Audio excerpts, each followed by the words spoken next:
வணக்கம். மாலை முரசு தொலைக்காட்சியின் இரவு 8 மணி செய்திகளை வழங்குவோர் Indica இசிபி always ready with Indica EC. செய்திகளை விரிவாக பார்ப்பதற்கு முன் தலைப்புச் செய்திகளை பார்க்கலாம். தூத்துக்குடி மீளவிட்டான் பகுதியில் மினி டைடல் பூங்காவை திறந்து வைத்தார் முதலமைச்சர் மு.க.ஸ்டாலின். சுமார் 1000 பேருக்கு வேலைவாய்ப்பு கிடைக்கும் என தகவல். பணிவன்புடன் கேட்டுக்கொள்கின்றோம்.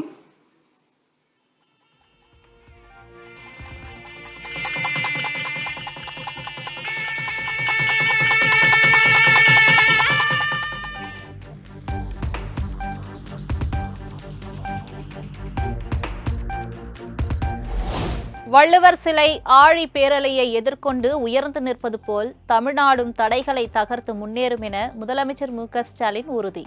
திருக்குறளில் உள்ள அதிகாரங்களை துணையாக கொண்டு எதேச்சதிகாரத்தை வெல்வோம் எனவும் சூளுரை.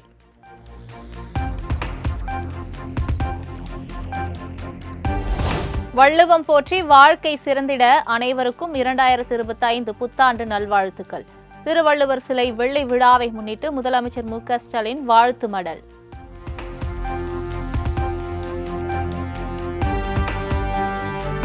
உலகிலேயே தொன்மையான மொழி தமிழ் என்பதற்கு ஒவ்வொரு இந்தியனும் பெருமை கொள்ள வேண்டும். உலகெங்கிலும் தமிழ் மொழியை கற்பவர்களின் எண்ணிக்கை அதிகரித்துள்ளதாகவும் பிரதமர் மோடி புகழாரம்.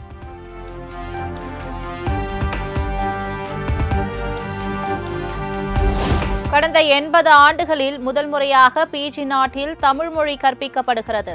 117வது மனதில் குரல் நிகழ்ச்சியில் பிரதமர் மோடி பெருமிதம்.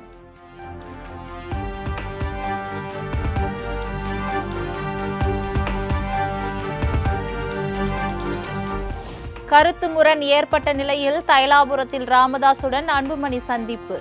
இருவரிடையே சமரசம் ஏற்பட்டதாக தகவல்.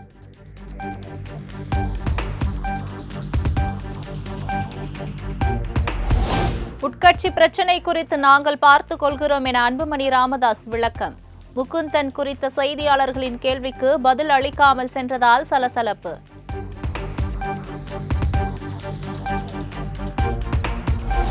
அடுத்த ஆண்டுக்கான செயல் திட்டங்கள் குறித்து குழுவாக ஆலோசனை நடத்தினோம். சித்திரை முழுநிலவு மாநாடு, சாதிவாரி கணக்கெடுப்பு உள்ளிட்டவை குறித்தும் ஆலோசனை நடத்தியதாக அன்புமணி விளக்கம்.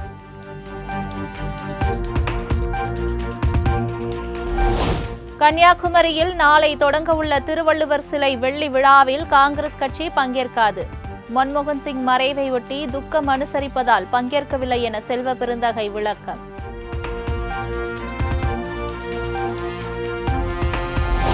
சென்னை கலைவாணர் அரங்கில் இந்திய கம்யூனிஸ்ட் கட்சி மூத்த தலைவர் நல்லக்கண்ணு நூற்றாண்டு விழா. நல்லக்கண்ணு குறித்த வாழ்த்து பாடல் மற்றும் கவிதை நூலை வெளியிட்டார் முதலமைச்சர் மு.க.ஸ்டாலின்.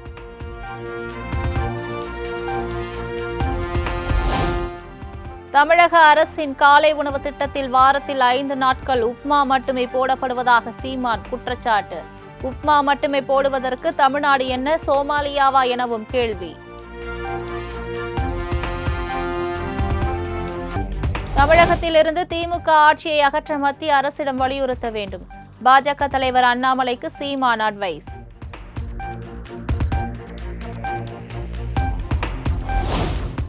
மாணவி பாலியல் வழக்கில் தமிழக அரசு நடவடிக்கை எடுக்காவிட்டால் சிபிஐ விசாரணைக்கு முன்வர வேண்டும். வழக்கில் மாணவிக்கு நீதி கிடைக்கும் வரை பாஜக போராடும் எனவும் மத்திய இணையமைச்சர் எல் முருகன் உறுதி.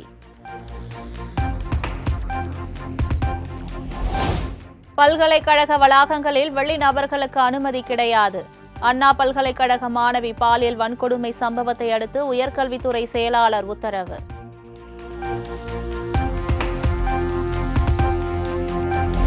பாதுகாப்பு விவகாரத்தில் குளறுபடி ஏற்பட்டால் ஏற்றுக்கொள்ள முடியாது என உயர்கல்வித்துறை செயலாளர் திட்டவட்டம். புகார்கள் எழுந்தால் கடும் நடவடிக்கை எடுக்க வேண்டும் எனவும் அறிவுறுத்தல்.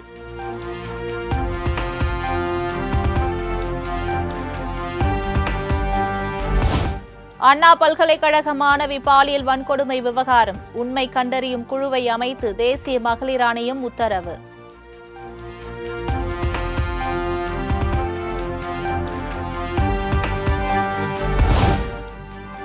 ஜனவரி 4ஆம் தேதி வரை தமிழ்நாடு மற்றும் புதுச்சேரியில் மிதமான மழைக்கு வாய்ப்பு.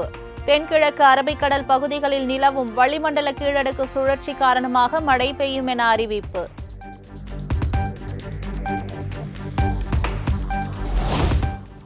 சென்னையில் இன்றும் நாளையும் மிதமான மழை பெய்யக்கூடும். சென்னை வானிலை ஆய்வு மையம் கணிப்பு.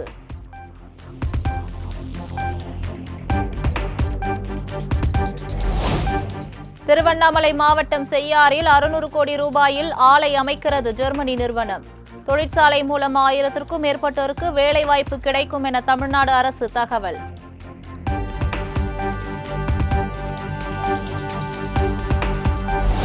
மதுரை மேலூர் அருகே டங்ஸ்டன் சுரங்கத்திற்கு எதிர்ப்பு தெரிவித்து பெண்கள் கும்மியடித்து நூதன ஆர்ப்பாட்டம். சுரங்க அனுமதியை ரத்து செய்யாவிட்டால் போராட்டம் தொடரும் என கிராம மக்கள் ஆவேசம்.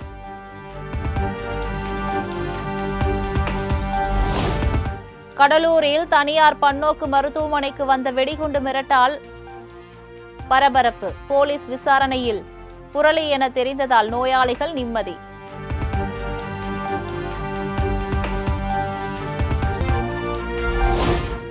சென்னை பம்மல் அருகே வியாபாரிகளை மிரட்டி பணம் பறித்த போலி காவலர் கைது. உண்மையான காவலர்களைப் போலவே வாக்குவாதத்தில் ஈடுபட்டதால் போலீசார் அதிர்ச்சி.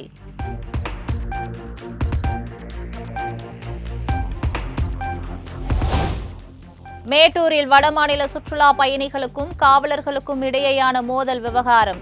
3 காவலர்களை பணியிடை நீக்கம் செய்து உயர் அதிகாரிகள் நடவடிக்கை.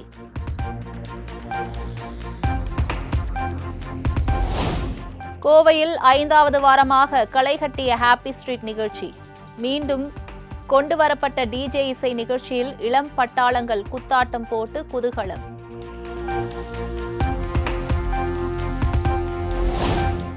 வார விடுமுறையை முன்னிட்டு உதகை அரசு தாவரவியல் பூங்காவில் குவிந்த சுற்றுலா பயணிகள். குளுகுளு சூழலை அனுபவித்தும் பூங்காவை கண்டு ரசித்தும் மகிழ்ச்சி.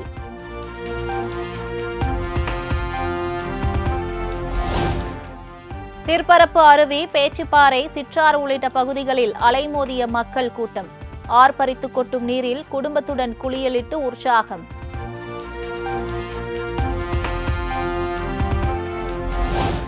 மாமல்லபுரத்தில் தொடர் விடுமுறை காரணமாக குவிந்த சுற்றுலா பயணிகளால் விழாக்கோலம்.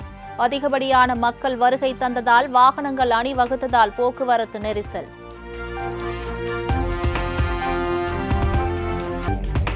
தைப்பூசத்தை முன்னிட்டு பழனி மலைக்கோவிலுக்கு தேனி மாவட்டத்தை சேர்ந்த பக்தர்கள் பாத யாத்திரை. மேளதாளங்களுடன் ஆடிப்பாடி பால்குடம் எடுத்து நேர்த்திக்கடன்.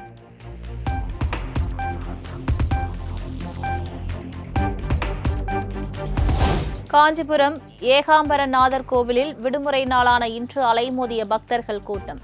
பெண் ஒருவர் மயக்கமடைந்ததால் சலசலப்பு.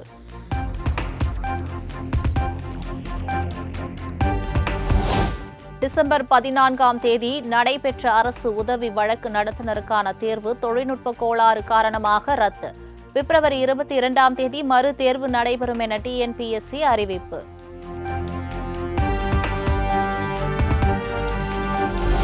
பீகாரில் அரசு பணி தேர்வில் முறைகேட்டை கண்டித்து மாணவர்கள் தொடர் போராட்டம். மறு தேர்வு கோரி முழக்கம் எழுப்பிய மாணவர்கள்.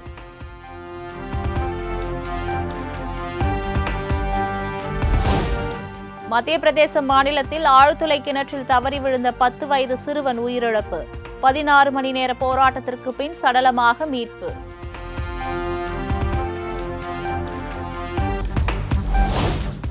இந்தியா ஆஸ்திரேலியா இடையேயான 4வது டெஸ்ட் போட்டியின் 4ஆம் நாள் ஆட்டம் முடிவு.